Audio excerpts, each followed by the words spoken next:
Grand Chief Norman Silliboy of the Mi'kmaq people of Nova Scotia.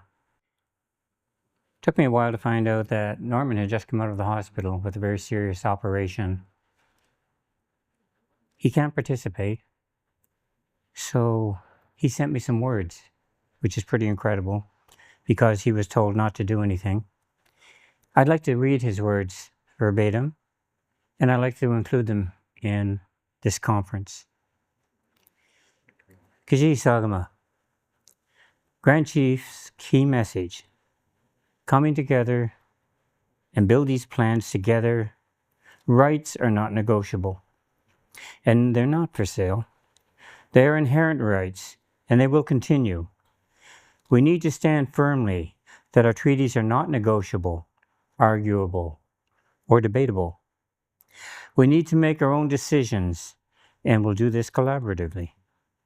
We are willing to work with the government. We thank our ancestors for our knowledge in traditional ways of life.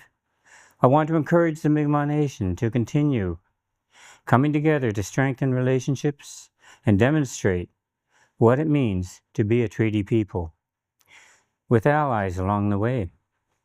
Our treaties have been upheld in the highest court of Canada and cemented what our people always knew, which is how our treaties are valid and they are not going anywhere as long as the sun shines and the rivers flow.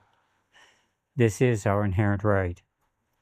Lots of times, everyone is doing their own thing, and they're not aware of what good work all the groups are doing across the regions.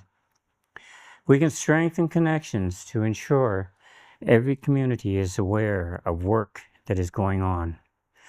We have had a consistent focus on salmon and other important species. One of the important pieces that we are increasing connections with institutions and partners across our regions, and we encourage that these are creating more pathways for young people in sectors for careers and opportunities. We need increased involvement by enhancing networks for research, which will go further to get young people to get more interested in salmon rivers, science. We can strengthen our abilities in governance among communities. Lots of connections are being built and useful with productive work. There is an intense effort to encourage young people to build capacity in science, in community, to have Indigenous scientists to contribute towards our future, fresh water and oceans. Build and continue increasing awareness of important work, and we'll figure out ways to share relevant work. In summary, the Indian Act gives the Canadian government control over First Nation rights and culture and beliefs.